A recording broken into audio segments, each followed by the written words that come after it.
You're live.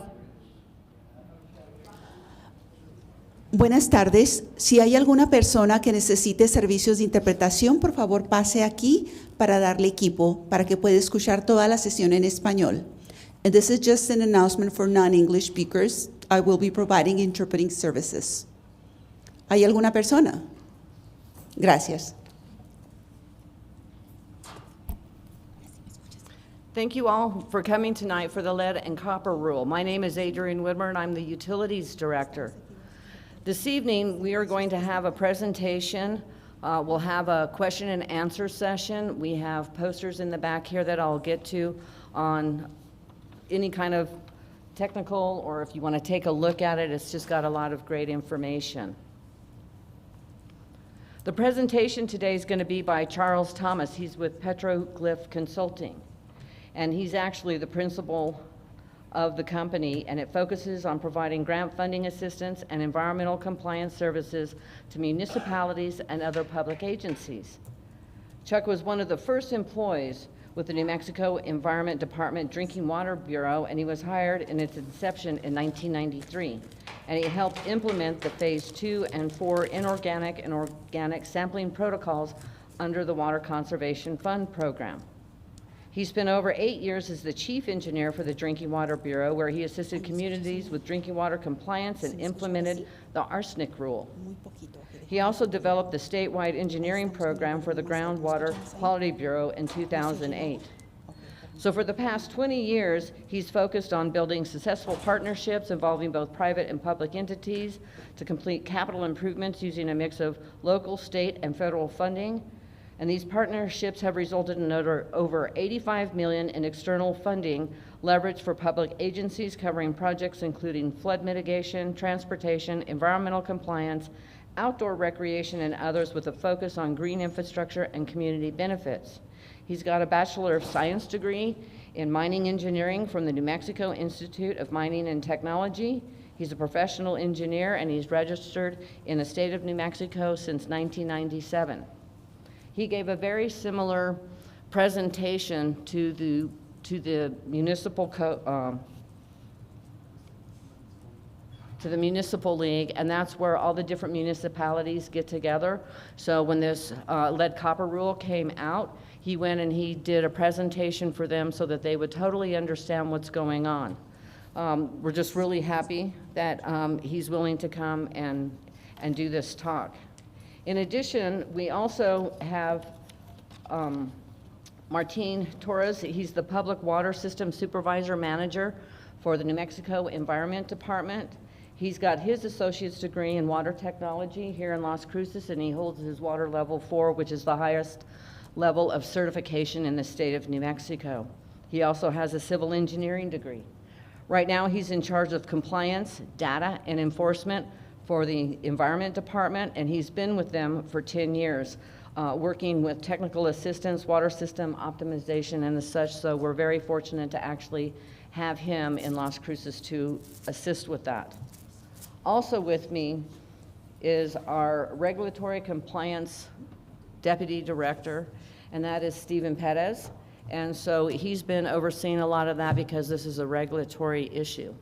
And as we go through, we'll have Charles go ahead and do his presentation, and then what we'll do is we'll see if you all have any question and answers, and we'll get through those. And then we've got these really great little posters here. We've got water testing information that includes a list of the NMED drinking water certified laboratories. We have the regulatory lead and copper timeline so that you know what that is. We also have customer service line inspection guide for you all. We've got 2 of our standard details that show how our meters are put in and how the actual water service lines are installed. And then also we included one of our water production well completion diagrams, and that lets you know this is kind of what underground our water wells look like, where we're actually pulling the water from our aquifer as opposed to using surface water, of which we don't use any. So with that, I would like to turn it over to Charles so that he can go ahead and give his presentation, and thank you all for coming. Thank you, Adrian. Thanks everybody for being here. Appreciate you taking time out of your evening to come out here and listen to all of us and hopefully get all your questions answered. So I'll start with just a little bit of background. It's hard to talk about these. Yes. Oh. All right. How about that? Okay. I'll try to stay close. So the original lead and copper rule was issued in 1991. So the concept of lead and copper getting into the water and becoming a health hazard, obviously that's been around for some time. So this is not a new contaminant situation that we're dealing with. And the sampling has been taking place since the early 1990s with the 90th percentile sampling. And one of the things that's going to come up, and I'll kind of divert here a little bit with the 90th percentile rule, just to try to explain that a little bit. And Martine, I don't know if I'm stealing your thunder or whatnot, and so hopefully not. But basically, the simple way to look at it is if you take 10 samples and you line them up from the lowest to the highest in terms of their results, and then you count up to that 9th sample. That's the 90th percentile sample that we're looking at. So it's not really kind of, when you say 90th percentile, it's not like you take all the results and average them and try to do some, fancy statistical analysis. It's really you just count them up, find out where that 90th percentile sample is, and that one and anything above it are considered to be an exceedance of the rule. And again, that's based because this is a distribution size system process, right? All these samples are collected throughout the distribution system, as opposed to from a source. So for the well, you would sample at the well, you identify that sample, and you have the contaminant. All right, so EPA finalized the lead and copper rule revisions. So that was the first update to this rule in January 15th in 2021. So the compliance date of the 16th in 2024. And I think it's important to note that this was passed 2 administrations ago, so by the first Trump administration passed that rule. And then the effective date was delayed until October 16th of 2024 under the Biden administration.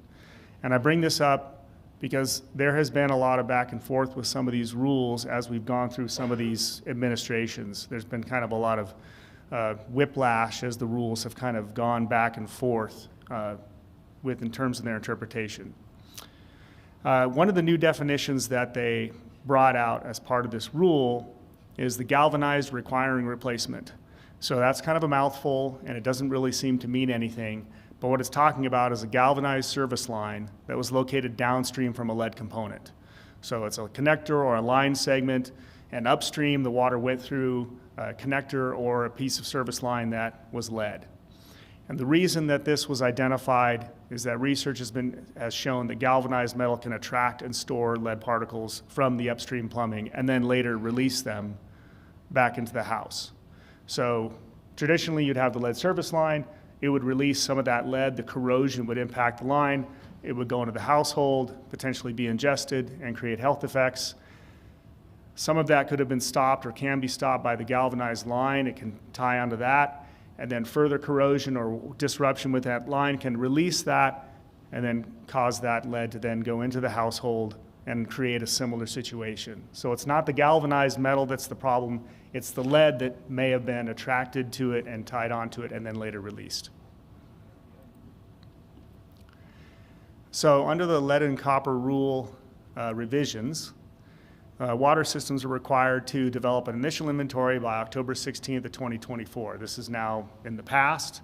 Here we are in 2025. So the city has developed their initial inventory and put that in place. All community and non-transient, non-community systems were required to do that. And it was required to include all service lines regardless of ownership. So where ownership of the service line is shared, the inventory includes both portions. So you may recognize this as there's a water line in the street. The first part of it to the meter is owned by the city, and then from the meter to the house, it's part of the house and part of the property in terms of the ownership. So that inventory was required to be made publicly available, again, by that date, October 16, 2024, and it must include a location identifier for the service connection. So the service identifier, probably gonna be like a dot on the map. that you're looking at where all these items are, but it doesn't have to be super specific under the lead and copper rule revisions. And then community water systems such as Las Cruces with a population greater than 50,000 were required to post it online. Additionally, the rule required notification be provided to anyone with a service line that is lead, galvanized requiring replacement, or unknown. And that's within 30 days of completion of the inventory and then annually thereafter. So the idea was to get that information out right away to anybody that potentially was at risk of a lead service line or an unknown service line. And unknown doesn't mean that it's a lead service line. It means it's unknown, so you can't rule it out. So it kind of counts into the count and into these inventories, which can be a little confusing. So the notice that has to get sent out has a statement about the service line material, what it is, was it lead, was it galvanized requiring replacement, is it unknown, provide information on lead health effects, identify steps that can be taken to minimize exposure to lead within the household, and then if it's a lead service line, providing the homeowner with an opportunity to replace that if you want to get that replaced. So under the lead and copper rule revisions, if the homeowner went out and said, okay, I need to get this taken care of, and they got a plumber in to dig up their part of the line and they replaced it, then that would trigger the system, in this case the city, going in and replacing their portion of the line so that all the line is now a known safe material. And the idea was it doesn't help if only half the line gets replaced and there's still the potential for contamination in the other half of the service line. This same opportunity is afforded for the galvanized requiring replacement. And for the unknown, it was an opportunity to verify the service line material. So once we've identified that we didn't know, okay, well now we need to go out there and see what's going on with that line. The next step, this probably looks like a very similar slide, is you need to develop a lead service replacement plan by October 16th of 2024. So along with getting the inventory, so now we've looked at all the service connections, we've categorized them into the 3 groups, and now the idea is, along with that, there was a plan developed to go ahead and start targeting the replacement of those and focusing specifically first on the lead service lines, with the highest priority and moving down with that. The other element was to develop a list of schools and daycares constructed prior to January 1st of 2014. That was completed through the New Mexico Public Education Department, so they have that. And then a list of licensed child care facilities is provided by the New Mexico Early Childhood and Care Department. Obviously, focusing on vulnerable populations such as children is a focus with the rule, and so that was something to identify those entities that were constructed prior to January 1, 2014, with the idea being that they have a slightly higher risk of some of those services rather than something that was constructed and built current under the current safety rules and regulations regarding service line materials. So one of the other things that the lead and copper rule revisions did is it established a 90th percentile system-wide trigger level of 10 parts per billion of lead. So as I mentioned, the action level is 15, or maybe I didn't mention that, but the action level is 15 parts per billion. So you have your 10 samples and you count up, and if that 9th one was 15 or higher, then you had exceeded, and it was considered an action level that required the system to go out and take action on that with the system. The lead and copper rule revisions established a slightly lower level of 10 just as a trigger level to provide additional steps as well. So the requirement was to provide revised lead health language effects in public education materials, including the availability of service line inventory in the Consumer Confidence Report. And one of the things that was unique with this, and I highlighted in red because it changes. So I'm throwing a lot at you here with the lead and copper rule revisions, and we're going to get into a little bit more, so I apologize. But if the only lead or galvanized item within the service line was the gooseneck, a pigtail, or a connector, under the revisions it was not considered a lead service line. So they were really looking at the material of the pipe in that. So when you went out and did that assessment or did the current inventory, it was really focusing on just the length of pipe that was owned by the system and the length of pipe that went from the meter to the house. It wasn't really considered the connectors as part of that inventorying process. So in New Mexico, while the federal government, and this will probably be something Martine can speak much more clearly on, while they did finalize the lead and copper rule revisions in 2021, New Mexico has not yet applied for primacy of this rule.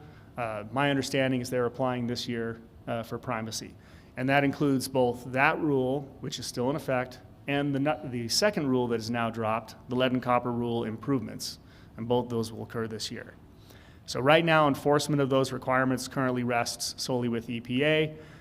Obviously, the NMED and the Drinking Water Bureau work closely with EPA on that and generally act as the eyes and ears and whatnot for EPA on that, but those actions would come out of Region 6 out of Dallas.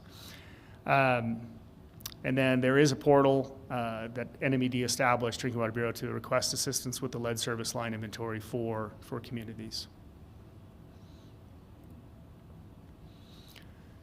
Okay, that was the first shoe that dropped, the lead and copper rule revisions. Now we're going to drop the other shoe, the lead and copper rule improvements.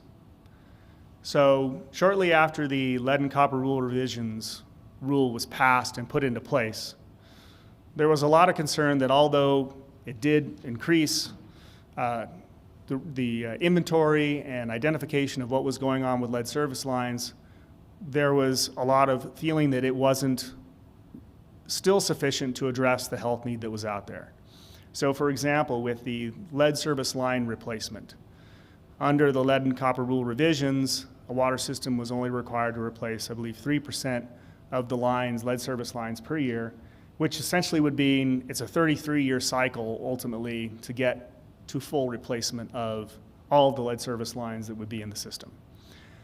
So the lead and copper rule improvements was passed to build on the original lead and copper rule and the lead and copper rule revisions to strengthen key elements of the lead and copper rule revisions and increase the pace of lead service line replacements.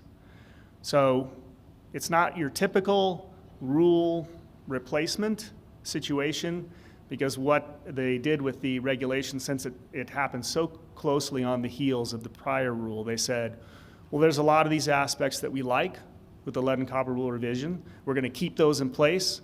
And then in 2027, when the lead and copper rule improvements goes into effect, we will replace all of those other provisions with new provisions.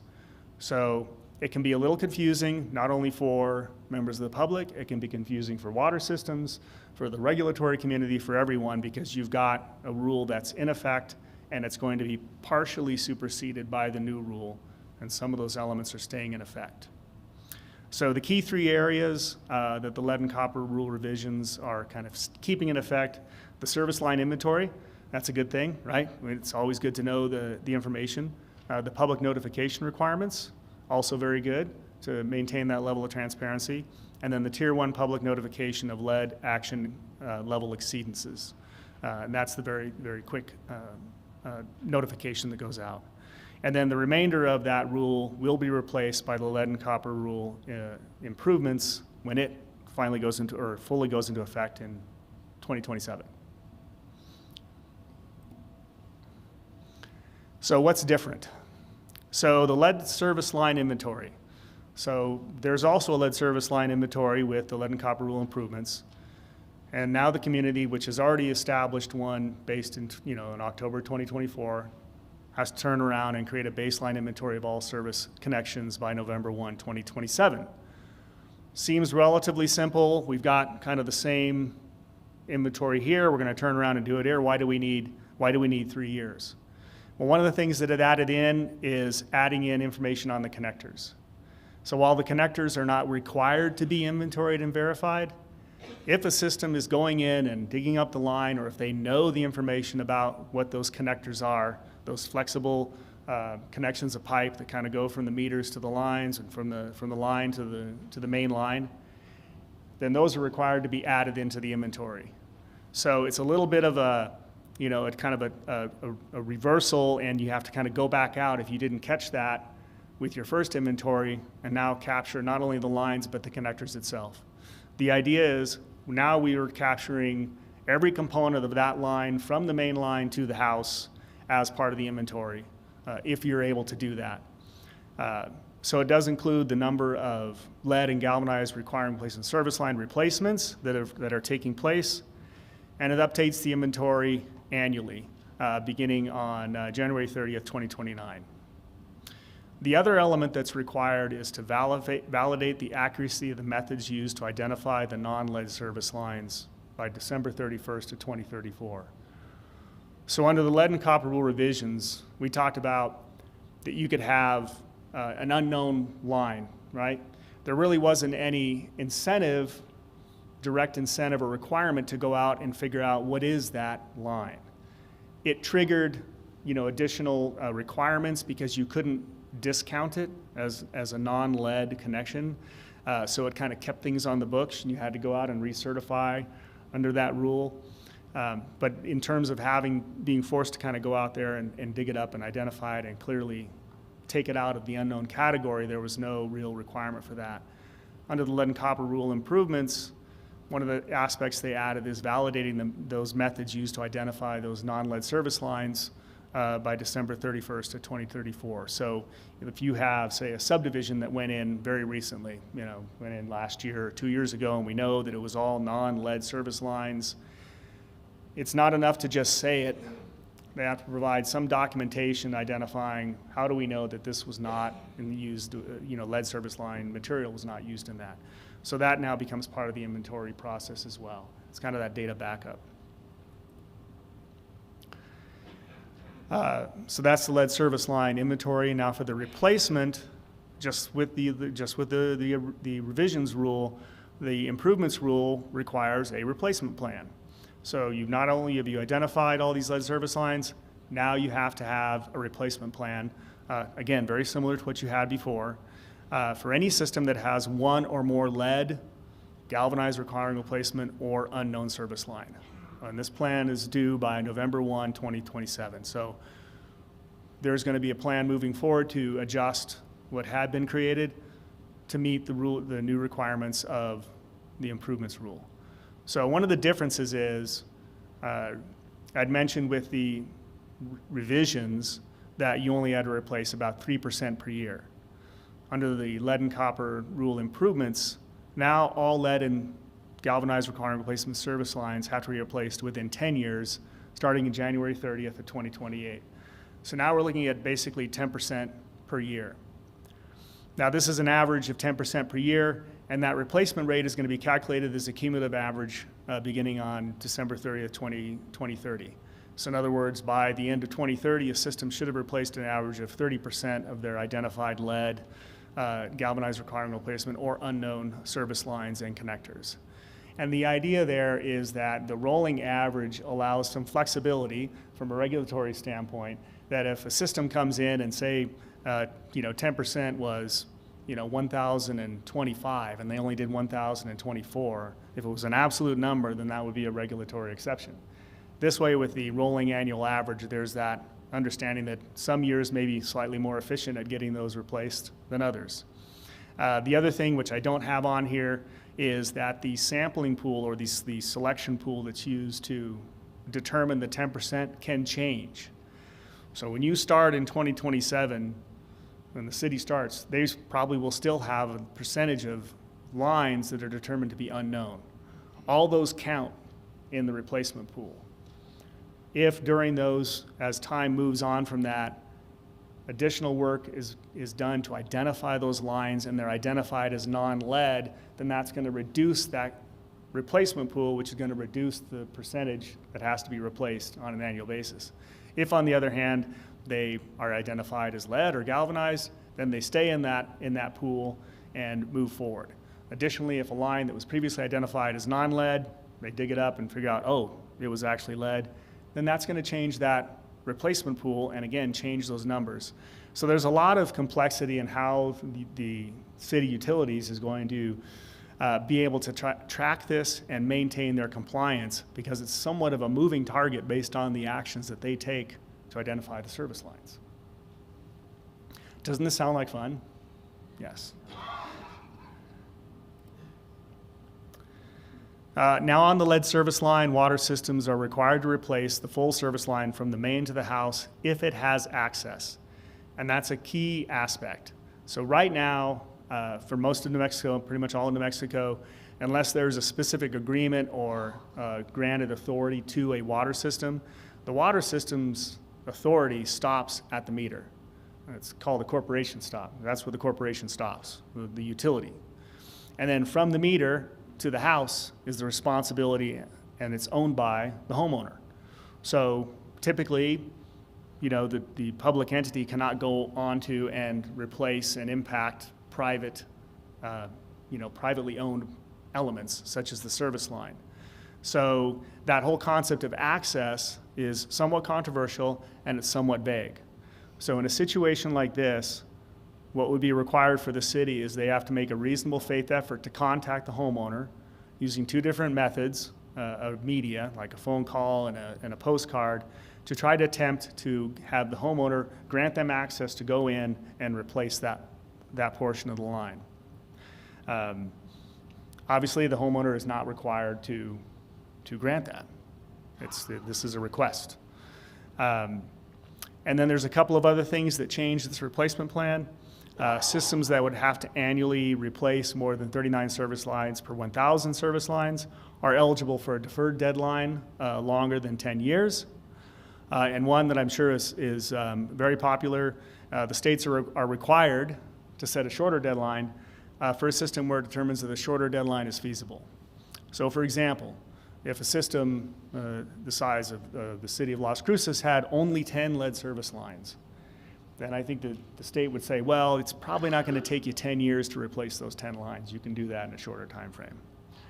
But I won't speak to how long that would be. Obviously, that would be Martin and company these days. So there's a couple of moving goalposts here for the city in terms of how do I, establish this and make sure I'm staying in compliance and doing due diligence with regards to all these potential lead service lines and galvanized requiring replacement. Some of the other elements of the rule is they lower the action level for lead down to 10 parts per billion from 15. So in the revisions rule, you had the action level stayed the same at 15, but then there was a trigger level at 10. It's already confusing, and adding in a trigger level below an action level felt like that was, again, a little overly confusing, and so they just lowered the action level down to 10 parts per billion. So now when you do that count, you have your 10 samples and you count to that 9th sample, 10 parts per billion becomes the trigger point for an action. And the other element is collecting the 1st and 5th liter samples at sites with a lead service line, and you use the higher of those two values for compliance. So everybody's pretty familiar, the old thing when you step up to a water fountain, right, you just let it run and kind of let it flush. So you don't get that bad taste and potential copper or lead in the drinking water fountain. And it was the same concept with the household. The idea was you capture that first flush, and that was thought to be the source of the highest potential contamination for that sample. Because we want to go after worst case conditions when we're collecting that sample. But now that we're looking at where you have these galvanized lines that may have acquired some lead, you have potential lead lines that are further into the service line, the thought is, well, now we're going to collect a range of samples. We're going to collect 5 liters, and we're going to test the 1st and the 5th. So maybe the first part, it's all very clean plumbing and there's not an issue. But when that water gets from the service line actually into the house and then gets into that sample, that may be the one that has the higher level of lead in it. So the idea there is, again, let's going to collect both of these samples just to make sure we're capturing that high contamination point, or the most conservative attempt at capturing that. Systems with known lead or galvanized lines in their inventory must resume a standard monitoring schedule, so that was not a requirement before. And there may require optimized corrosion control treatment and regular water quality parameter sampling at entry points in the distribution system. So any system that exceeds the action level must install corrosion control treatment. So the idea is treating the water so it is not creating a corrosive environment within the pipes. So most of New Mexico's groundwater is typically not very corrosive. It's a high alkalinity water, so you typically don't have that. Usually, most people have problems with their water heaters clogging up with all of the stuff that drops out of the water, so it's usually not that part of the problem. But the idea is you can have situations where the water has elements that can create a corrosive environment. So the idea is to put that treatment in place to ensure that you're not having a corrosive environment in the water system, to help reduce that potential for lead entering into the system, becoming mobilized and entering into the system. And if you have a corrosion control treatment, then you need to re-optimize it. So the thought is, well, you have corrosion control, but we still had a hit. You probably need to tweak it, figure out what's going on, and optimize that treatment process. So lead service inventory, and I think you'll see some of the images here that I'm going to put up here, but this is just kind of a visual representation of your lead service line inventory, showing the difference between the system-owned service line side and the connector with the customer-owned service line. So that's the idea here, is to track both sides of these basically all the way to the house. And then the house is in the premise plumbing, which is completely outside of the rule in this particular situation. So for that lead service line inventory, this is somewhat of a repetitive slide. Again, where the ownership is shared, inventory includes both portions. And it includes the service lines connecting to the main line to the interior plumbing of the building, but it also includes fire suppression, it includes vacant buildings, service lines connecting multiple buildings, or service lines connecting wells to a single building in the case of a community or non-transient water system. So just to give you an idea of what that looks like. So the inventory here, again, service line material, what it is, includes the connectors where identified, and I highlighted but not required. Under the original rule, it wasn't required, but if you have identified it, then it is required now under the improvements rule. And site investigations for unknown lines was not required under the revisions rule, but now it will be required under the improvements rule in order to get that identified, those unknowns out of the system. They're a very similar slide up here. Here's your typical types of water pipes. And I was just talking in there using a PEX now service line here in Las Cruces, which is a very durable, non-copper plastic line. But these are the types of water pipes you might run into. Lead line, of which there probably isn't a huge prevalence in New Mexico. Galvanized. Copper is fairly common. And then plastic. A lot of either the white or the black pipe has been put in over the years for lead service, for service lines on that. So looking at just some examples of the inventory process. So you may have a situation where there's a master meter. So think of like an apartment complex where you have that coming in. There's going to be a master meter, and then typically everybody in the apartment complex gets a prorated, distribution of the cost of the water service, or maybe it's individually metered. But that master meter is where the city's responsibility stops, and then all those lines that are interior become the customer-owned service lines. So the customer may not be the actual person living in the apartment, it may be the apartment complex that owns those lines and has the ability to go in and do that replacement or to grant that access to the city to do that. And again, for any kind of hotel or other building that has that line, again, that water line is going to be that joint responsibility from that. Something like a hospital, a lot of times you will have the line going to a pressure tank just to help keep the pressure up in the system. As that line moves from the pressure tank, typically that's on the customer side. The city doesn't operate the pressure tank, so all those materials are going to be the responsibility of the property owner to address or to provide permission and access for the city to go in there and evaluate it. It can get a little tricky sometimes, so you can have the line from the main line, the service line goes into the building, goes into a school, let's say, and then The school has a concession stand. The concession stand has the ability to, you know, it has a sink. It has the ability to cook food and whatnot for everybody that's attending the games. Well, that line now is a secondary line, but it also counts. So there can be a lot of variability in where these service lines are located. It's not just as simple as from the line, from the main line in the street to the house. There can be these secondary lines that also have to be identified as part of it. And this is just a quick table of the lead service line inventory, and the real takeaway here is between the system side and the customer side, you're going to take the worst case scenario. If the system side is non-lead but the customer side is lead, it's considered a lead line. If the customer side is lead or is non-lead but the city side is lead, it's considered lead. So if it's unknown, it's considered lead until it's further identified. So essentially, the only way that you're non-lead is if both sides have been identified as non-lead and non-galvanized requiring replacement.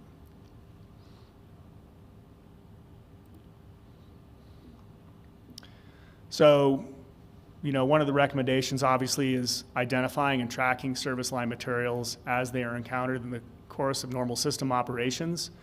So a lot of communities and cities will have a work order system where they're going out to fix leaks. And as they go through that, it may not have been a standard practice in the past to identify, well, what is the material of this service line that we're repairing, you know, on the city side. That's one of the recommendations in an operational change that the city can take to help start building that track record of what's out there and what's going on so that we have a better knowledge of that. And that's during maintenance and repairs, it's during reading water meters. And the idea is you can leverage that information. If you know a certain subdivision was all built basically at the same time and you've gone out and kind of done some repairs and you've identified it, even if you haven't hit every service line, you've got a good understanding of what should be in that subdivision unless something else happened. So yeah, they're not required or expected to physically inspect every line. The idea is to leverage other resources and records that's available. And you know, EPA's provided the spreadsheet. I'm sure most of the larger communities have their own tracking methods for monitoring all of their service lines. Here's some other inventory information sources: construction and plumbing codes, water system records, inspection and records of the distribution system, and any other method acceptable to the state and EPA, kind of an evidence-based. So if a community doesn't have any of those records, they can still do an evidence-based inspection. And visual inspection of the service line is typically required to be at least two locations on the line to identify, to verify the material on the service line. That inventory is required to be updated annually and required until all the unknowns are identified and all the lead service line and galvanized requiring replacement lines are replaced. So this is an ongoing process over these next 10 years starting from 2027. Which is not to say that these connections we don't have to wait to replace them, you know, until 2027. Obviously, that's an ongoing process with that. The replacement plan, and this is again, it's a key element of the Lead and Copper Rural Improvements Act, is the replacement program requirements are independent of the system's lead levels. So if you go back to the original lead and copper rule, the idea is that if you had exceedances, you were required to replace about 7% of your lines kind of on an annual basis. But if you were able to establish that you've done whatever corrosion control treatment or fixed the problem so that you're no longer activating the lead and you're back in compliance, then the requirement to replace those lines stopped. So under this rule, it's really immaterial whether or not the system is in compliance. And replacement of the lines, then by definition, is not a reflection of whether a system is in compliance or out of compliance with the lead and copper rule. It's just a matter of, we want to get them out of the system, so the system is required to replace all of them, and ideally, they're replacing them while maintaining the system in compliance with the lead and copper rule. But the fact of the matter that there are no exceedances does not change the requirement for the system to go out there and go through this process and replace all of these potential sources of contamination. The replacement plan does require a strategy for determining the composition of the unknown lines, prioritization strategy for the lead service line replacement, procedures for conducting a partial or full lead service line replacement, procedures for customers to flush their service lines and plumbing of particulate lead after a replacement process, so when things kind of get stirred up, public notification plan to inform affected customers, and this, unlike under the revision rule, this time the replacement plan is also required to be publicly accessible. So under the lead and copper revisions, the inventory was publicly available, but the replacement plan was not. I mean, not that it was secret, it just wasn't required to be published. Under the lead and copper rule improvements, both the inventory and the replacement plan are required to be publicly posted and publicly accessible and available online. There is funding associated with this. I did give the presentation to municipalities, so this was one of the slides. Obviously, this is going to cost money to do this. And so the bipartisan infrastructure law appropriated $15 billion over the next 5 years for that, for inventory, planning, design, and replacement of lead service lines. Right now, New Mexico, I think, was receiving about $28 million per year as the allocation on that. And then the Drinking Water State Revolving Fund, which is jointly operated with the Drinking Water Bureau and the Finance Authority, has implemented principal forgiveness up to 60% for disadvantaged communities on those loans. So essentially, if you're a significantly disadvantaged community, you can take out a loan, but you're really only paying back 40% of it. So it's kind of like a grant program, but you can't call it a grant because it's a loan. But there is funding out there to do this, at least on the community side for that. And that's what gets into some of the legal and policy issues as you go into implement this.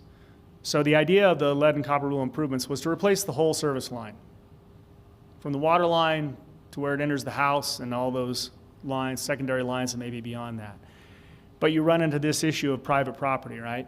So whether or not the homeowner or property owner wants to grant access or not, and then how does that impact ultimately, you know, the health of the constituents that are still being served there, and the ability of the city to replace the full line. One of the requirements in the inventory under the improvements rule is there's a public address associated with it. So if you recall from the previous inventory, there was an identifier. It said you had to kind of identify where these lines are. Under the inventory requirements for the lead and copper rule improvements, there are addresses listed in there. Some people are probably going to be uncomfortable with that, with having their address out there. And so that's again, it's an issue. Well, does that create a problem? Is that an issue? Service line ownership, you know, exactly who has that ownership and you know, where is that noted? You've got the refusal by property owners to replace lines. And then, of course, in New Mexico, you can't really use public funds to replace private lines.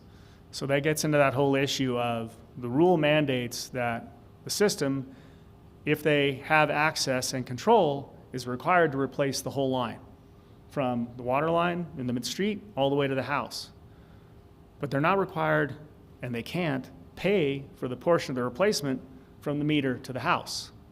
So now that puts that cost burden potentially on the property owner for that. And yet, by not doing it, if they have access, that puts the system out of compliance. That can create an issue for the water system and for the homeowner. Obviously, that can create a financial burden on the homeowner if they weren't expecting to replace your service line and all of a sudden you do. Now that's a cost that you weren't expecting, and we all love those. And then there's policy issues. So as I mentioned, the first lead and copper rule revisions was passed under the first Trump administration. The lead and copper rule improvements was passed under the Biden administration. And with the return of the Trump administration, they've already indicated that they are considering repealing or delaying all or parts of the lead and copper rule improvements. So now nothing has been put into law. It's been statements.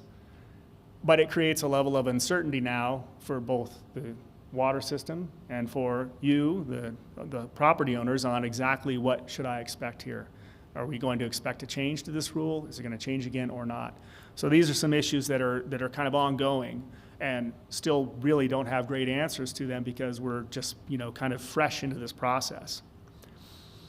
One of the other elements that falls into the legal issues is the American Water Works Association. So they are an association of all the public water systems, a lobbying entity on behalf of all the public water systems, has filed a lawsuit against the lead and copper rule improvements. They submitted it on January 15th, 2025 was the latest brief. And the suit asks whether EPA has violated the Safe Drinking Water Act on basically 4 items that they're asking for a ruling on. One is by requiring water systems to replace lead service lines that are located on private property and owned by entities other than the systems. So again, it's that requiring a public entity to replace a privately owned piece of infrastructure. By imposing requirements that are not feasible, including a 10-year mandatory service line replacement deadline, depending on that number of lines that a system may have to address. This can be a significant financial burden. And then by requiring states to determine whether a shortened service line replacement deadline is feasible for mandatory lead and galvanized requiring replacement service lines, and then requiring states to impose that shorter deadline. So if a system, again, they don't have a lot of those lines, and the state feels like, well, they could do it faster, maybe financially, it's still a difficult process to replace it. And the argument also could be made, well, if it's okay for a system with a large number of lines to remain, to leave it at 10 years, well, why are we changing that goal, that concept for a system that has a smaller number of lines? So it's kind of an open question, and that's what the AWWA is asking the courts to rule on. And then also by failing to adequately analyze the public water system cost of compliance and benefits of the final rule.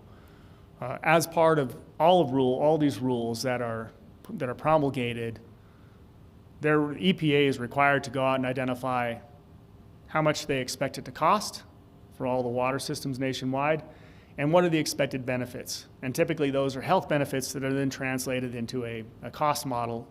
And the idea is that every rule should provide more in benefits than it costs. It seems like it's a pretty straightforward process, but when you're talking about a chronic contaminant and health impacts that can occur over years, it can be a complex equation. So again, those are some of the things that are going on right now legally that also have created uncertainty with this rule. So that's kind of where we stand. That's been a lot. I know it's like drinking from a fire hose, throwing all that at you. But that's kind of where we're at right now. So it's a little bit of uncertainty, but the rule is in place. It is active. And currently we are looking at deadlines for the lead service line inventory and replacement plan due in 2027, December of 2027. And I don't know if we want to move to the next, or I'll turn it back over to you, Adrienne. Sure. Well, thank you, Charles. Really appreciate that.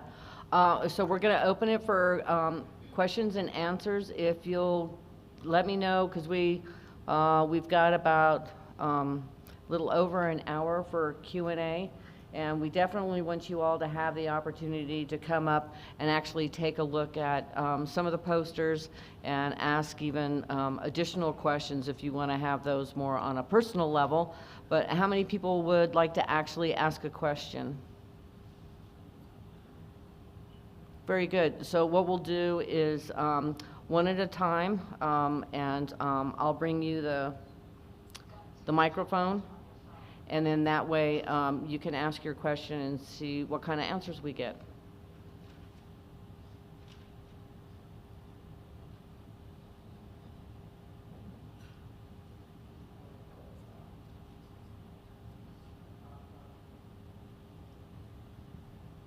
I think this should be good. You all can hear that all right?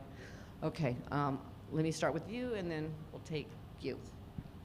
So I'll hold it. Thank you. Well, that's easier. Thank you. I know, right? Hi, my name is Jeff Marcus. I came in late. I'm sorry I missed a lot of what you said. It's very interesting. I used to be with the New Mexico Department of Health, Environmental Health Epidemiology Unit. I was the lead poisoning surveillance coordinator, and we used to get a lot of different reports about boil water reports up in northern New Mexico. And so, so I'm really concerned about, lead poisoning. especially since it affects children under the age of 6.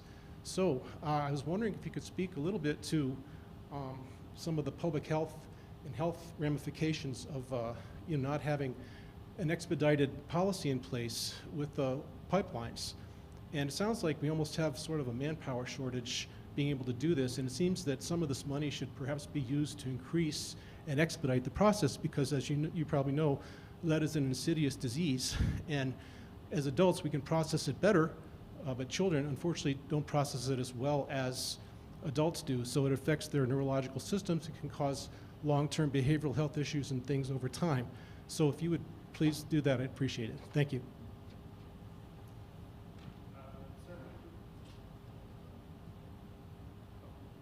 How about that? Nope. Can you hear that? Okay. All right. So, in answer to your question, yes. I mean, it's a regulated contaminant.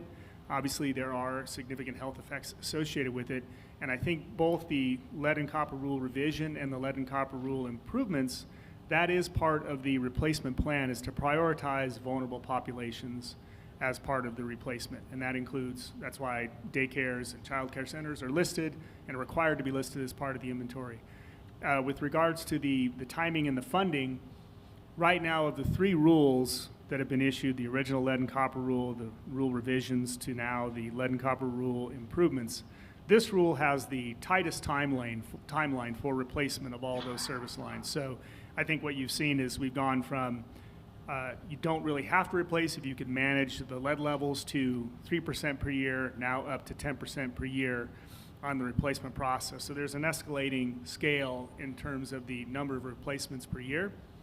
As I showed on one of my slides, the federal government has attempted to provide funding to water systems to help defray the costs associated with this through the bipartisan infrastructure law. So there is funding out there.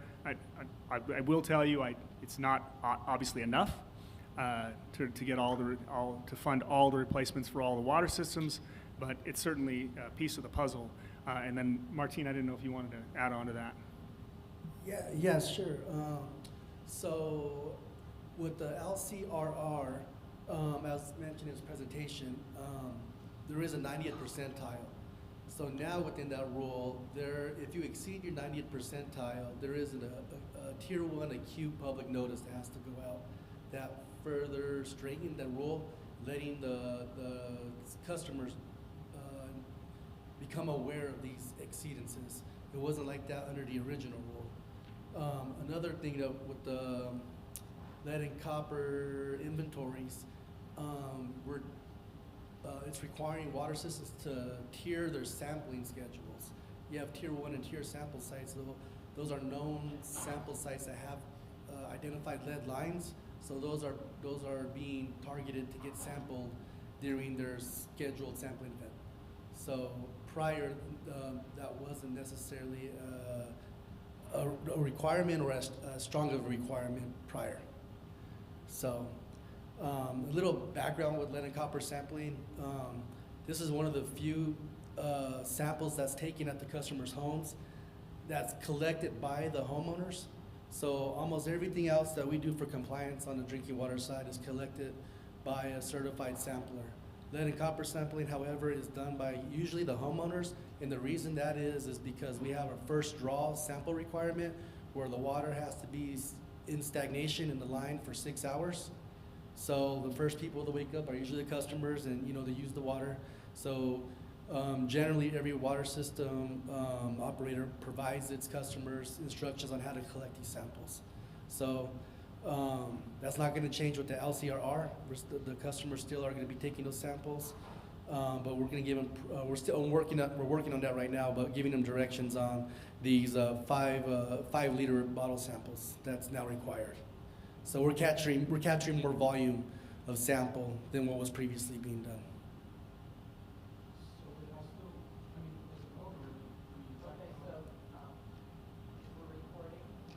So I'll let you ask one more question so that we can get to others, because we want to make sure that everybody has an opportunity. But that would be an excellent question for you to go and have like a conversation afterwards. I think that would be beautiful. Great, thank you so much. Well, then you need to make it closer. You weren't close enough with him. Right. No, thank you. I appreciate it. My name is Lynn Moorer, and I want to thank Mr. Thomas for your presentation very much, and Mr. Torres for being here. I have a series of very quick questions. So, Mr. Thomas, you are not an employee of Las Cruces Utilities? No, I'm employed through the New Mexico Municipal League. I'm sorry? I'm employed through the New Mexico Municipal League. I see. Okay, and so do you have an ongoing responsibility with respect to Las Cruces Utilities then? No, Okay. I'm providing, they asked me to come down here, and that's a service provided by the Municipal League to municipalities to provide this information. Thank you. Would it be possible to get a copy of your presentation, which and include the citations for the various different requirements that you included in there? Yes. Okay, thank you very much. Then, Mr. Torres, thank you for being here too. Is there anyone from EPA here? No, Nobody from Region 6? Nobody from headquarters? no.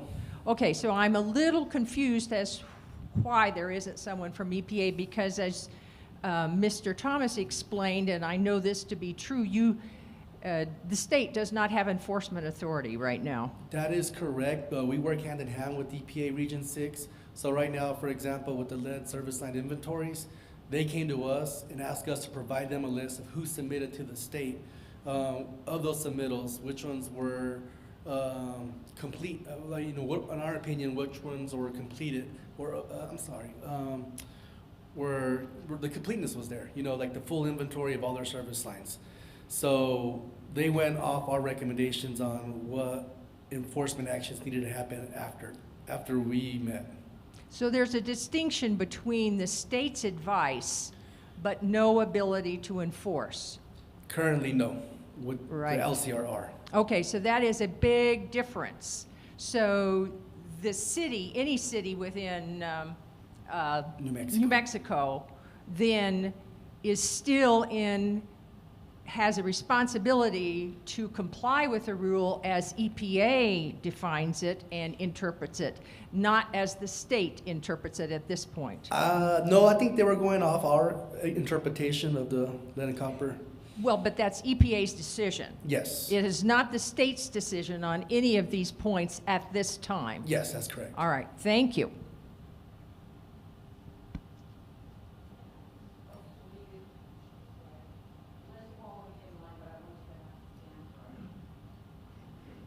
I got a couple questions. When you say inventory, is that the same thing as a map? I would like to see a map of the city water system, all your lines. I'd like it to differentiate between leaded lines, unleaded lines, and uncertain lines. Is that possible? Is that what the inventory means? I would say yes. The So, water systems, the 50,000 population or service lines, 50,000 or greater, are required to provide that. so the due date for that is 27?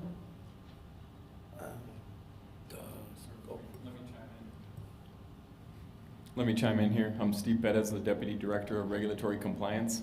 We currently have an inventory map available at our webpage. Oh, we And after we do? get done with the Q&A, I can show you how to access that webpage. Well, that's very fine. I'm glad we do. And I want to know how I get on the list to be sampled. Is it free? And is there someplace I can see dots on the map that shows sampling results?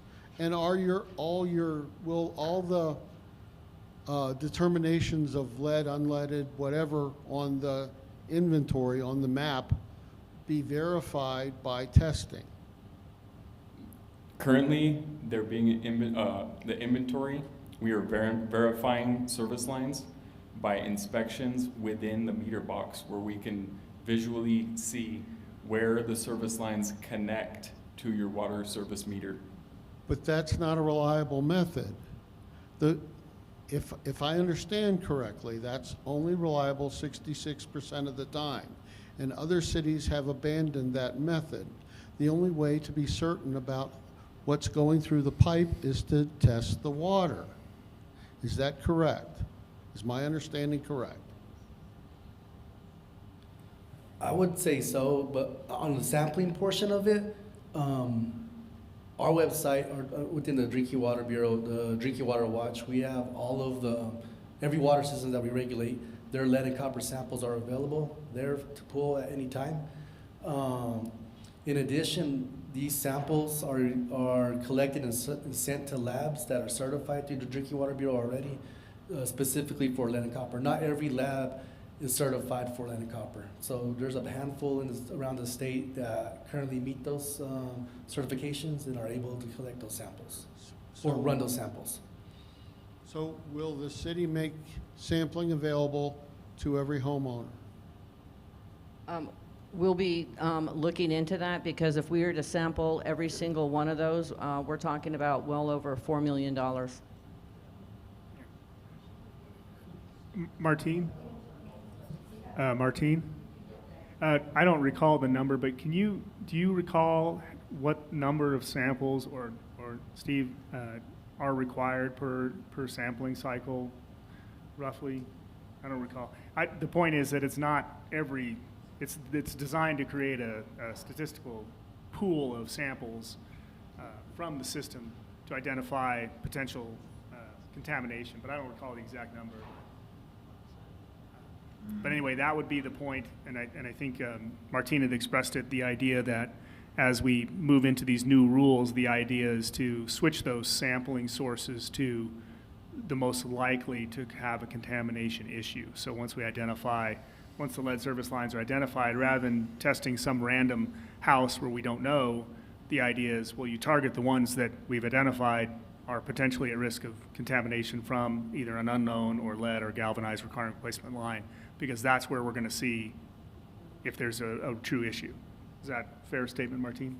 Yeah, definitely. I think historically, water systems, let's just say their requirement was 10 samples every 3 years on reduced mountain train.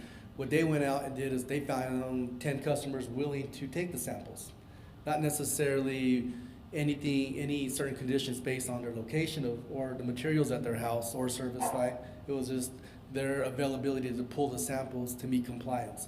Now with these new rules, we're going to be targeting, like you said, identified the lead lines, galvanized replacement lines, unknown lines, and whatnot. So. Great. Do you want me to take it?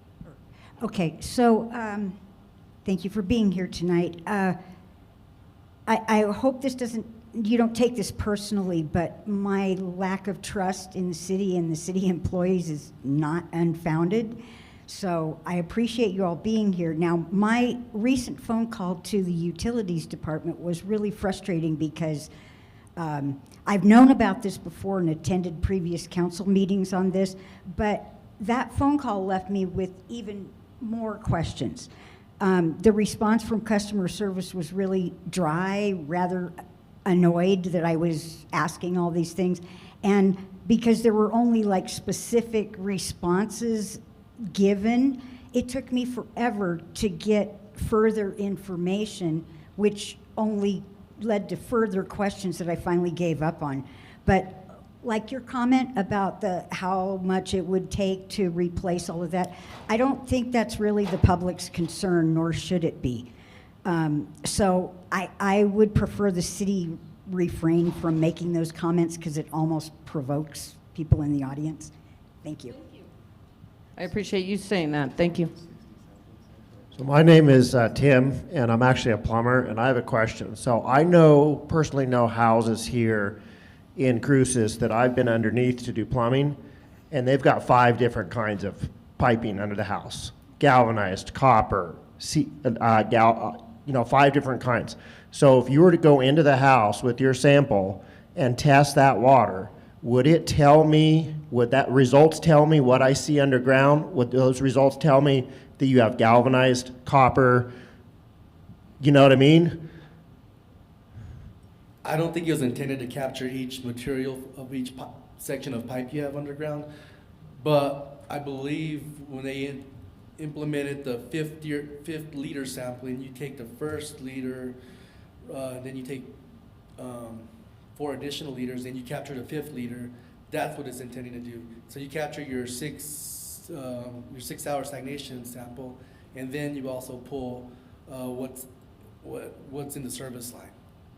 Like, so that I know that if I was to go out and look in the box out at the street, it's got PEX, because the street was redone, and therefore the street was widened, so therefore you redid the box. So if I was to go open the box right now, there's PEX in the box.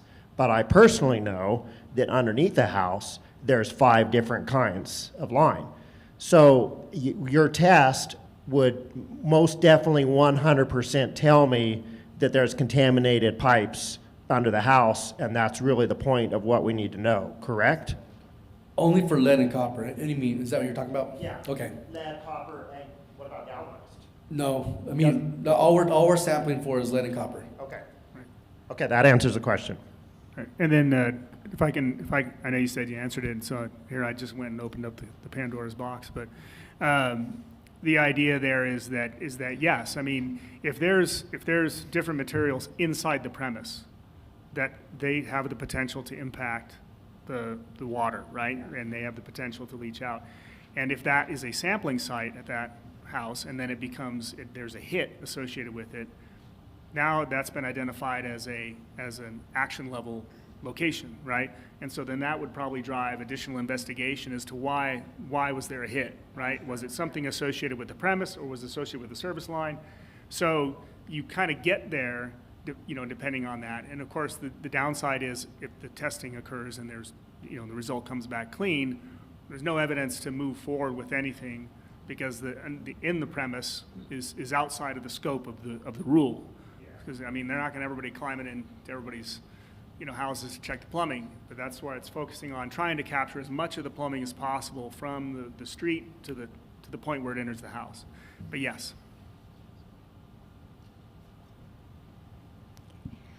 La nueva regla dice, el inventario inicial debe incluir todas las líneas de servicio independientemente de su propiedad.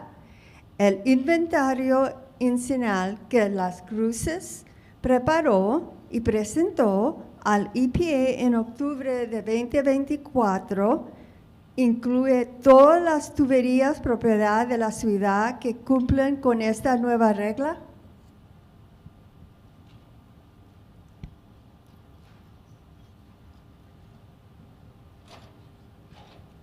Where are you reading from? Okay, you're going to have to say it sentence by sentence, and I'm going to repeat it.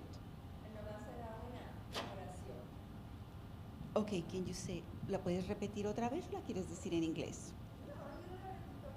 Okay, me tienes que dar tiempo, ¿ok? Okay, tú dilo, yo lo digo.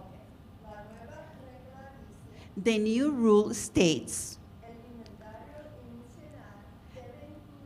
the initial inventory should include all the service lines in your property. The question is, the initial inventory that the utilities in Las Cruces prepared and presented to the EPA in October of 2024 under the rule about copper and lead. It includes all the pipes in the properties belonging to the city that comply with this new rule.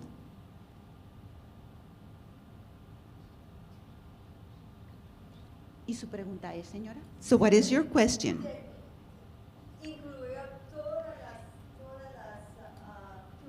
It said that included all the pipes, property of the city, belonging to the city. That is correct.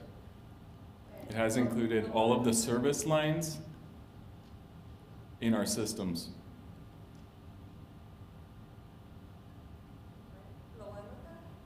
Okay, I'm going to make a note of that. Thank you. You're welcome.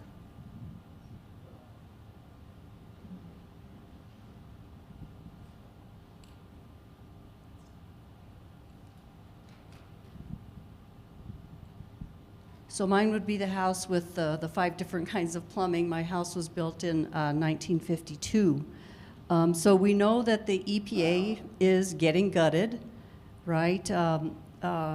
We know that Trump announced in February 26, that they plan to cut 65% of the Environmental Protection Agency's employees.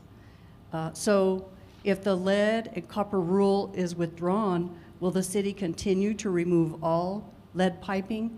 What's the city's commitment? So the city's commitment is we're going to finish this inventory one way or the other. And it will be put on any kind of capital improvement project, any kind of funding that we're going to need to get it taken care of, because more than likely, whatever happens, it's going to come up again. So that's one of the things that utilities has always attempted to do, is to try to keep track of what kind of lines we have. And you know, through the years, as the system gets upgraded, we're always improving the system, our mapping, and keeping track of stuff.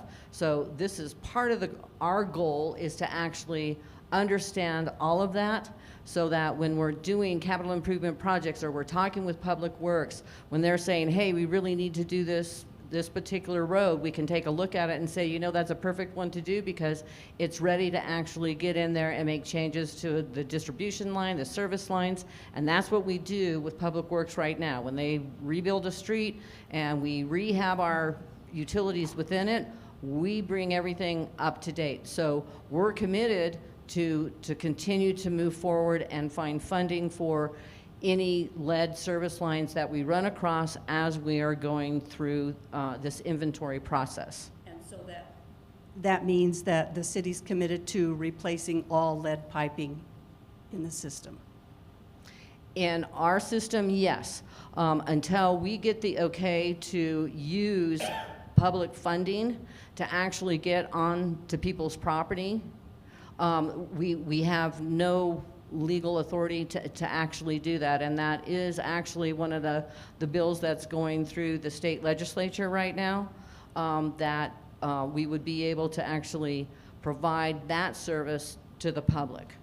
So we're just waiting to see if that one particularly passes. But no, please be assured that that is our commitment, that, you know, yes, it takes time, it takes money, but it's just one other tool that we can use in order to make sure that our system is up to date and safe for everyone. Will you commit to following the existing timelines? Yes, I think there's plenty of time to actually do that. Thank you so much. You're welcome.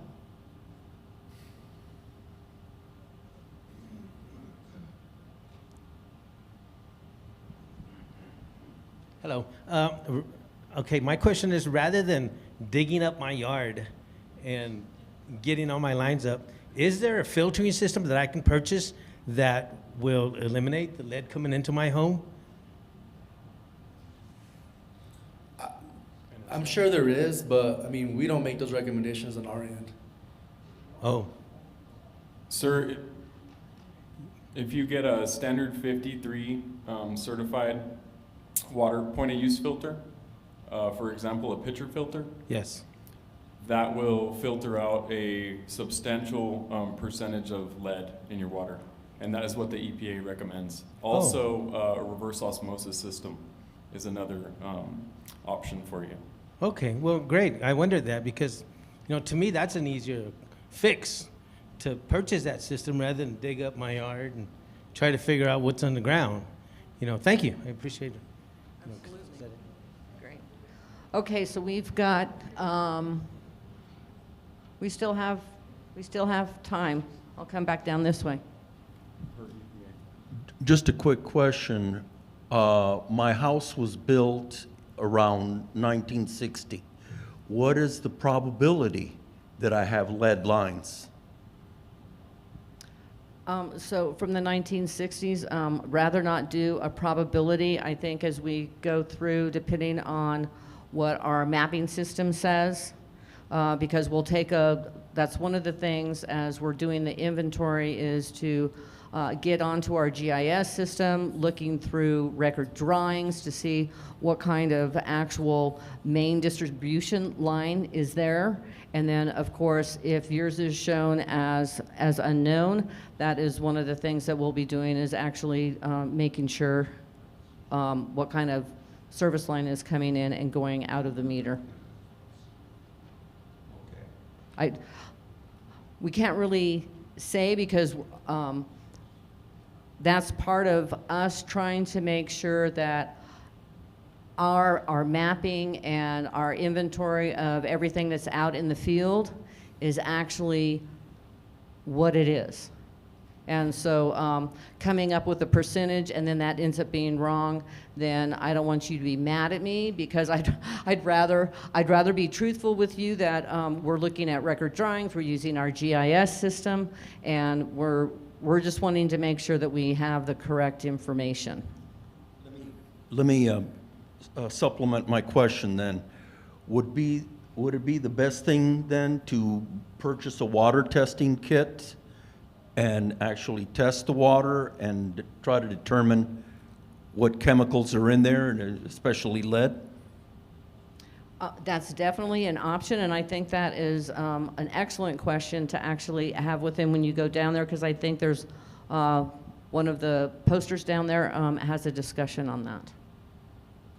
Thank you, sir. And then, Adrian, just a little follow-up. So lead service lines or the use of lead pipes and lead solder was banned in 1986, I believe. So prior to that, obviously, there's a potential.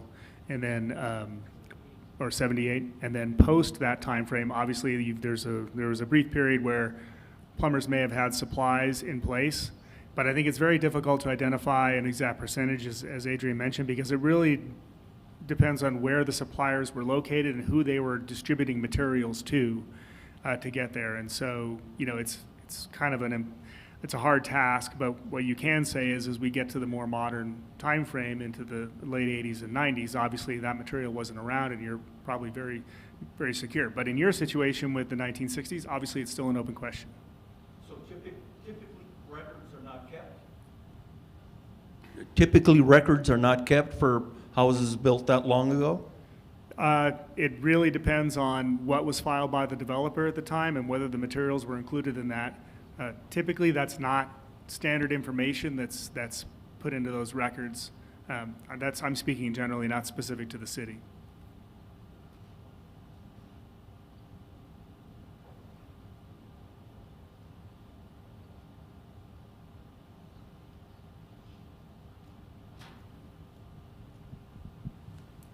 Thank you. I live in an area that the houses were built probably in the 1980s.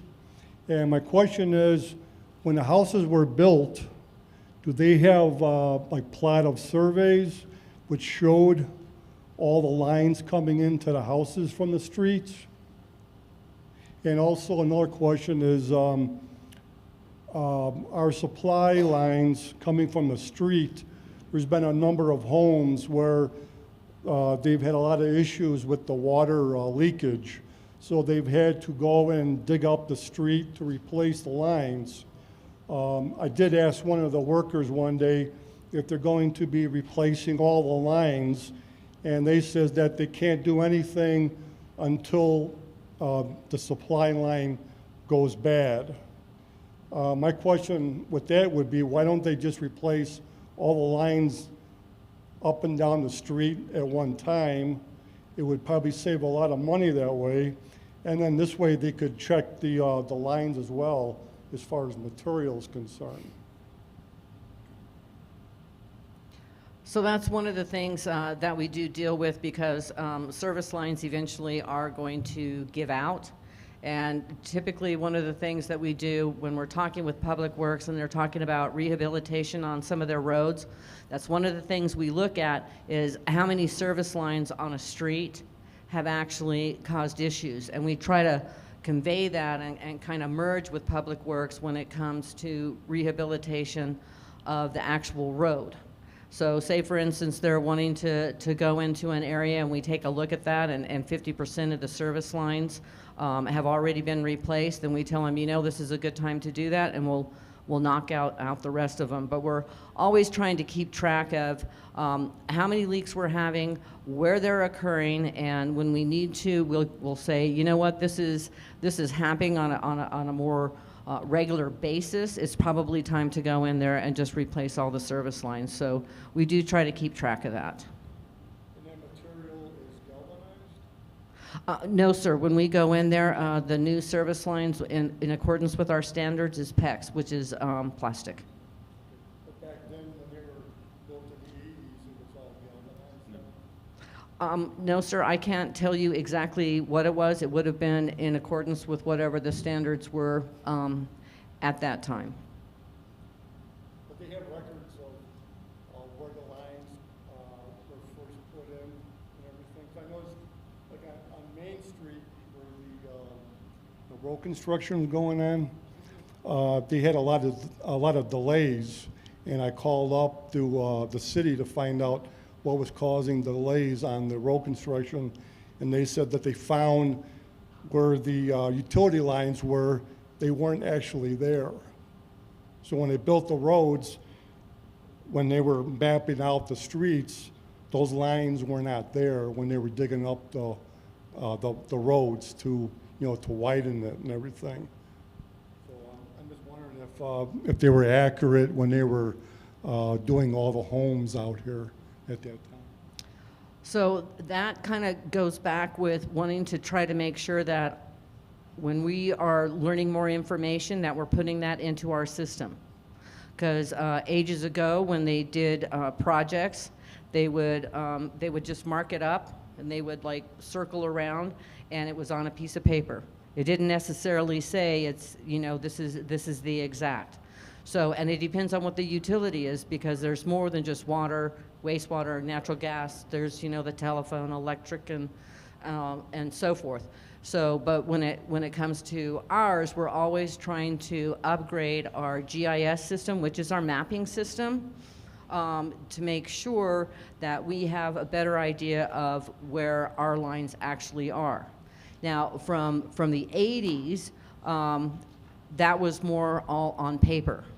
And then it gets transferred into an electronic format, and you use your locators to try to do the best job you can as to where it's at. And that's usually like valves, manholes, or something to try to line it up. And then as we go through and these things get rehabbed, then we're putting in extra information in there, like whether it's tracing wire, tracing tape, so that it is more accurate on the GIS system, so that when locators go out there, they have a much more accurate mark on that. Thank you.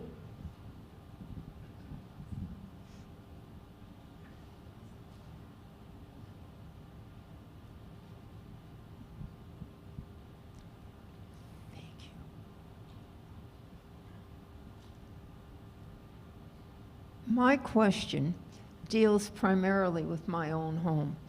I know exactly when it was built because it crossed the year divide between 77 and 78.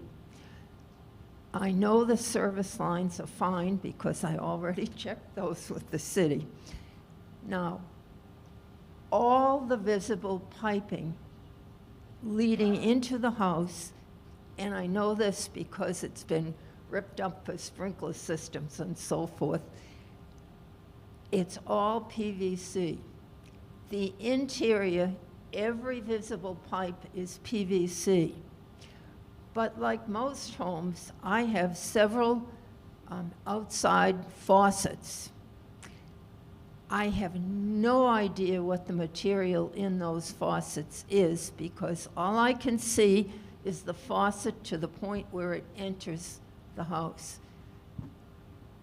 If I use water for these faucets, when I shut the faucet off, does the water that's in that line recirculate into my house? And if it does, how do I know if the water is, let me say, free of lead and free of copper? Does it just stay in that one line and never move? Or does it recirculate? That's question one. Question two is, I read your information pretty carefully twice, and I had my husband read it too. He thinks I'm a little crazy about this, but long ago I saw the damage that lead does to children. So I am very concerned to make sure that there is no point at which lead could enter into the water system in my home. I noticed that there was a statement to the effect that if someone wanted their own home tested, there were sources where the testing could be done, but none was listed. And I'm wondering if there are any places in this immediate area where we could have the water tested. You don't have to approve of one or recommend one.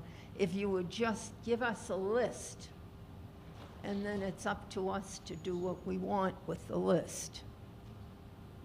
Ma'am, if you speak with me afterwards, I can point you in the right direction. And I can present you to our poster right here and introduce you to our webpage. I'll be more than happy to help you. Thank you. Ma'am, and regarding your first question on the water within the household piping, so when your house receives water, it's under pressure, right? I mean, the water goes into the system and there's a pressure that's associated with it, and that's why when you turn on the faucets, it flows out of the faucets. It's not that the water recirculates. I mean, once the pressure is static and there's no use within the household, then that water does tend to sit where it's at.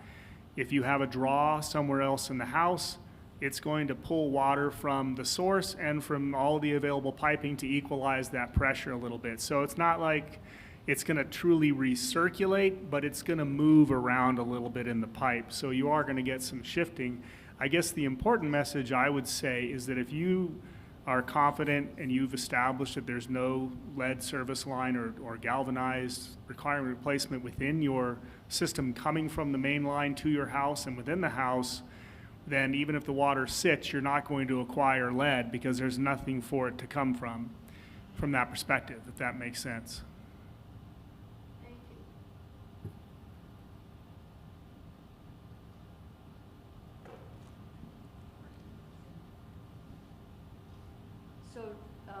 Did the city at any time, through ordinance or through codes or through other means, require the use of lead piping in service lines? The city require that in accordance with the codes enforcement or?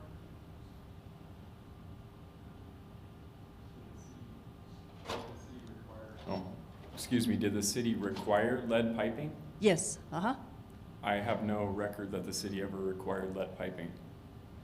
So that's part of the standards and how things were built back then. It's very difficult to do that, and I think that's one of the reasons why the EPA is having the inventory done, right? It was okay for some time to use that. We don't know, the builders at that time, did they actually use those materials or not? And if they did, was it prolific or was it not?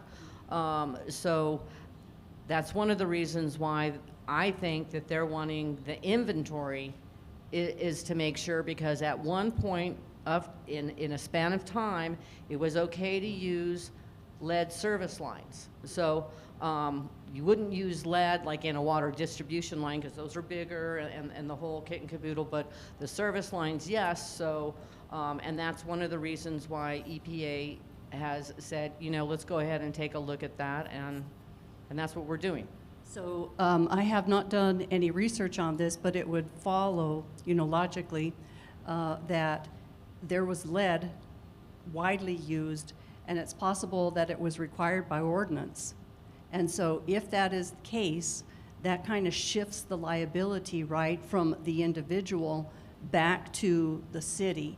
And so it might be beneficial for all of us to check that out to see if that was ever a requirement by ordinance. Oh, we have a plumber shaking his head. Yes. From all the research that I did, it was never required by an ordinance to use galvanized. But you gotta, lead or galvanized. But you gotta understand that as we progressed through the ages here, all the way from the 40s, from the 40s to the 50s, a certain thing was common nationwide. 50s to 60s, common nationwide. And so we progressed and progressed. So there is a period of time that lead and galvanized were widely used nationwide. And then all of a sudden, all the research started going, we're having trouble with this, we need to turn, we need to change.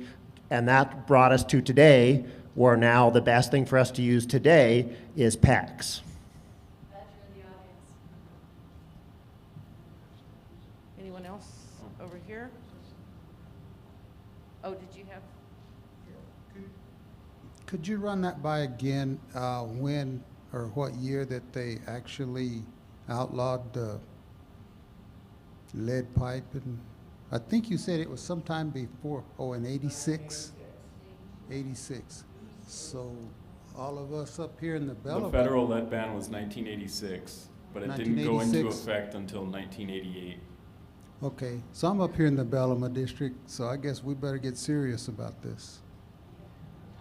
Well, we'll definitely be taking a look at that and seeing on the mapping systems whether those lines have actually already been updated previously through other capital improvement type projects, and looking at, and I'm sure there's plenty of those. If you got the notification with the letter, it'll be one of the ones that we come and we take a look at. Yes, sir. Thank you.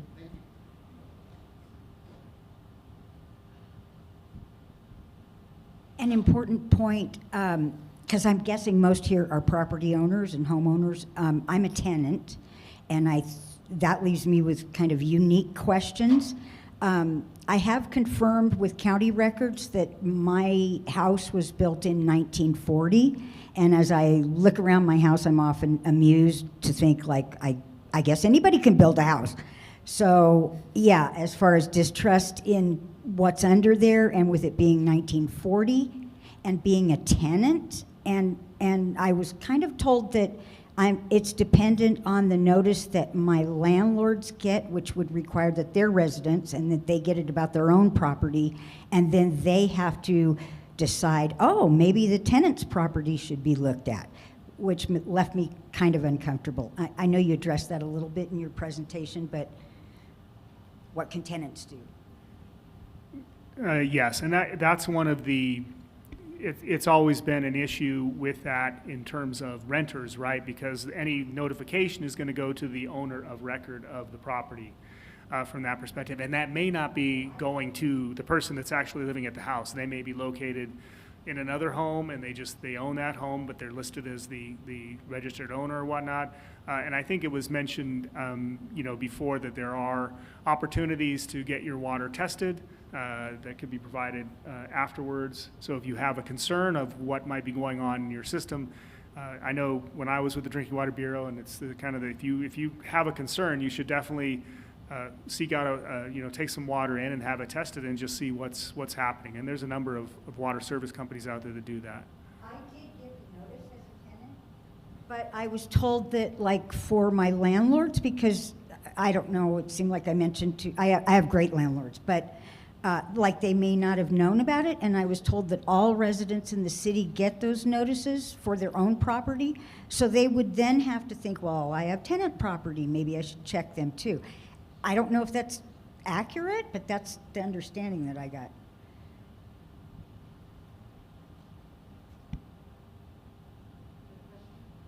I was just wondering, Are there any maps or anything by zip code showing houses that might have probability of them having lead contamination?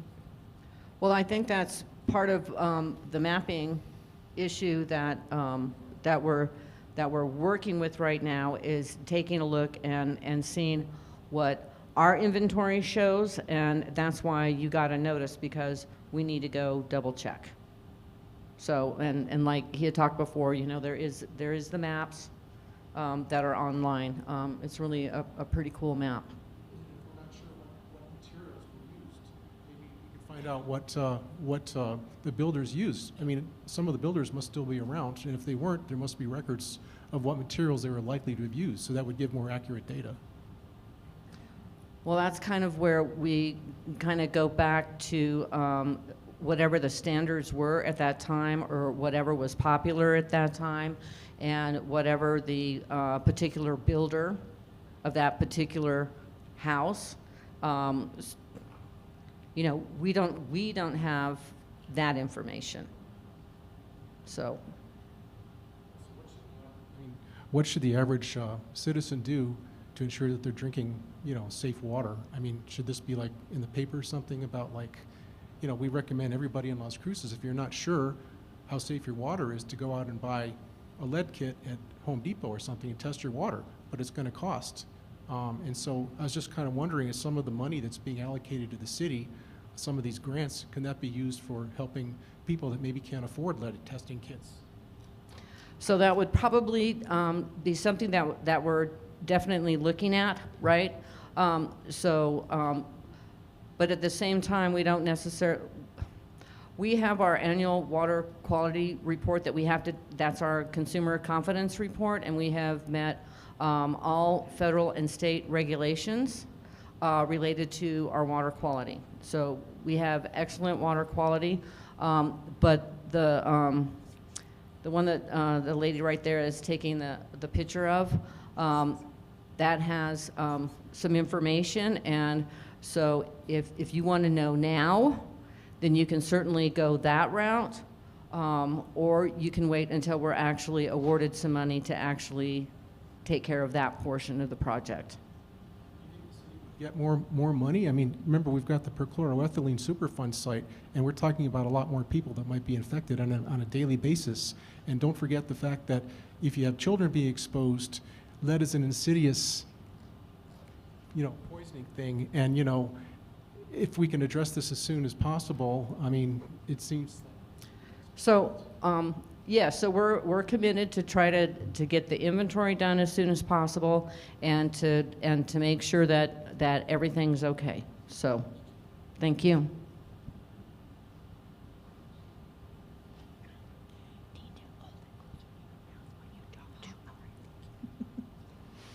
All right, I want to talk about this inventory map that is available online. I did a review of 225 addresses in Las Cruces, addresses from all different parts of the city and ranging from being built in 1919 through 2025. For those 225 sampling, 44% of them say on the website, no service lines found, nothing. The city inventory shows nothing at all for that property. For the properties of these 225 addresses that the inventory does show service lines, none of them show material classification for the customer-owned line. Some of them show for the city-owned part, but none, not a single one of the 225 I checked show any material classification for the customer-owned part. Why is that? I know that Mr. Perez sent out a couple of people to check my property back in November, shortly after I talked to him on the phone. I think he was trying to keep me quiet. And they told me, just by looking in the meter box, not checking any further whatsoever, just by looking in the meter box, they concluded that I don't have lead. Well, I don't have any confidence in the methods that you're using so far, but that's a separate issue. But nothing has been posted on my property. You know, this was in November. that these guys came and checked, and here we are in the first part of March. Why do none of the properties show the customer-owned part of the line in terms of the material? And why do 44% of them, I've got them all documented here, show no service lines whatsoever, and they range from 1919 to 2025? Please feel free to send me that list of addresses so we can verify the ones that are missing. As for the addresses that exist in the inventory that do not have data that show unknown, it's because we did not have record to show otherwise. There is no evidence of This what the includes service my lines- property. You That- sent people and they told me it wasn't lead, all right? You've at least got that information and it's still not been changed. It has not been updated for your address. That's at the right. moment. That's We're right. required to the map is a living document and it is required to be updated once a year. All right, when you We talked to will me be on the phone, working you said you on- would be doing it right away, but the point is, it's misleading what you're now suggesting about people being able to go in and look things up and get some real factual information as to what your records show. No, if you're saying you're not going to do it for a year, that's a big difference. That's a big distinction. That's right. That is very misleading if you are not up to date on what you've got for service lines and for what the customer-owned part, or any part that you own. And then the other thing is, the add-on question is, then you said that you've included the city-owned pipes in this inventory, this initial inventory that you submitted to EPA on October 16th. Where are those? Where can those be found online? So far, I haven't found any of that. There's no indication of the city-owned pipes on there. So Stephen, is she talking about the city's service lines to their meter? I'm talking about any city-owned pipes, anywhere within the city. The question that the other lady asked had to do with any city-owned pipes within city limits or attached to Las Cruces Utilities. You said they were submitted to EPA as a part of the inventory. So where can we see this inventory? Where are we able to see where all the city-owned pipes are and what they're made of? We are speaking here in this meeting specific to service lines, city service lines, and customer-owned service lines. So those are service lines. The inventory maps entail service lines as they are from the water mains to the customer's home, where they connect to the home. So from the water main to the meter, and from the meter to where it connects to the home. That's an important clarification. That's not what you told the lady previously. You said all the city-owned pipes were included on the city inventory, and now you're modifying it to say, not really. It was just the parts that are in the middle of the street that connect to the service lines that go to the individual properties. Is that what you're saying now? This meeting and what I've been speaking to is specific to water service lines. The whole, can you clarify that, please, Charles? Right, and I can't speak specifically to the city, but generally, when you're looking at the lead and copper rule and these requirements with the inventory, that is specific to where it leaves the main line that's in the street, the distribution line, and connects to the household. It doesn't include the inventory of the distribution network piping system. So that may have been just a misunderstanding of the question, because obviously there's, when you get into a water system, you have transmission lines that go from the source to tanks. You have distribution lines that go from the tanks out into the streets, and then you have the service lines which take it further. So it's a real tree, if you will, of lines, and they have different designations on that. Regarding your frustration on the service line inventory, again, I can't speak specifically to the city, but one of the allowable categories for all the service lines is to be classified as unknown. So there are a lot of lines that are listed in various inventories for probably the city and all the other communities that are listed as unknown because that investigation hasn't been confirmed to the level that they feel comfortable putting it in the database, would be my guess. And they're slated for further investigation. And that was the understanding of EPA when they promulgated this rule and why they allowed unknown to be a category.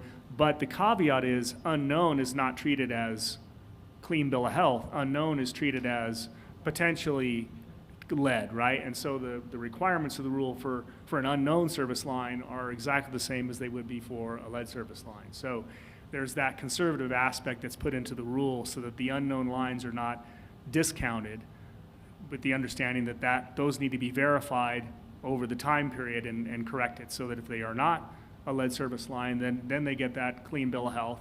If they are lead or galvanized, then they get put into the action requirements that are within the rule to address those. Thank you for your explanation, but I think your answer was very vague and it now needs to be corrected. All right. What we are looking for are the So we have enough time for one other question, because I do want you all to have enough time to approach our staff and those that have come and to take a look at our posters because we've got about 15 minutes left, and so we have our last question.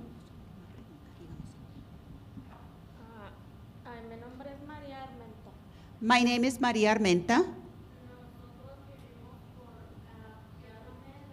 We live here around the Alameda area.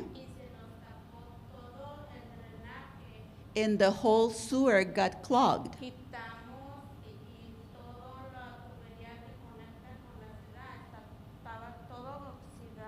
And we removed the pipes, and all the pipes that were connected with the city were, permítame.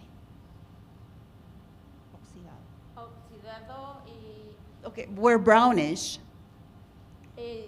tuvimos que poner PVC porque estaba tirando la agua que iba para su drenaje. And we had to replace it with PVC because the water that was going through the line, through the sewer, it was leaking. Y los tubos que llevan el agua And the para pipe, tomar and the pipes that carry the drinking water, es tubería The- de fierro, de The- bronce o de the, cobre. the pipes are made out of steel, well, copper. Entonces yo quiero saber qué nos asegura que estamos tomando y podemos tomar esa agua mientras de que la ciudad hace la reparación de la mira. Permítame. So how can we be assured that we can drink that water while the city is trying to make the repairs?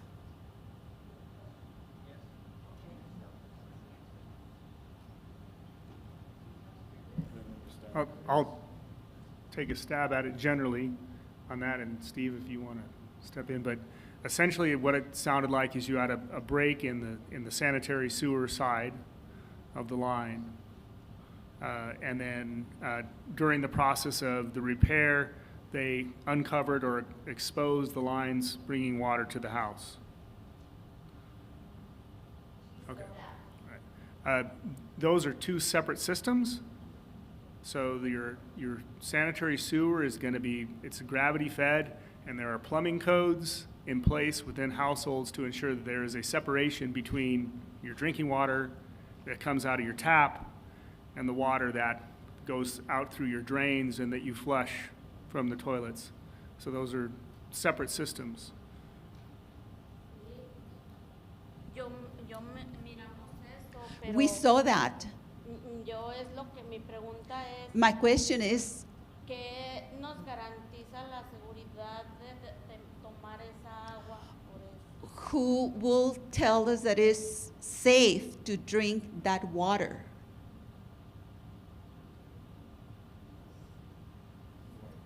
Okay, I'll take a stab at this. If we're talking about bacteriological contamination, My suggestion is to pull a special microbiological sample from this residence that would tell you if there's any total coliform, EC, E.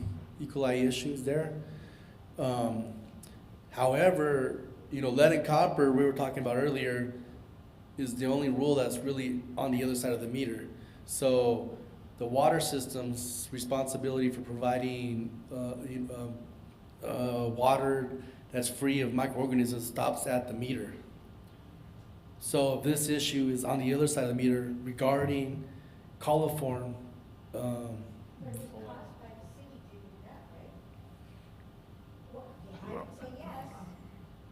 So we It could can't be the- hear the side comments, but that's probably a good discussion to have in a bit. I think she's more concerned about whether the water coming through a copper service line is safe. And so I'm going to request that if she gives us her address, we'll have someone go out there and double check their, her service line to her meter and from her meter, right? Let's go ahead and take a look at that and have one of the water operators have a discussion with her. Okay?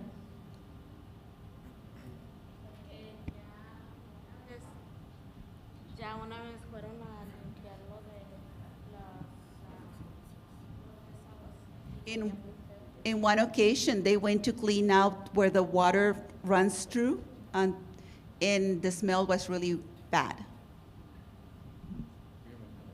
Yeah, that could have been on the sewer side. But yeah, if she gives us the address and her name with the phone number, and we'll have a water operator go out there and chat with her. Okay. Can I give you my address too? Will you come out and check our water too? Yes, sir. Make sure it's safe? Yeah. Speak with me after, and I'll get your contact information, and we can address this as soon as possible. Thank you, sir. Absolutely. Okay, with that, we're going to stop the Q&A session, but we encourage all of you to go up, take a look at the posters, and please feel free to chat with them here for about the next 10 minutes before we have to completely close up. Thank you all so very much. We appreciate it.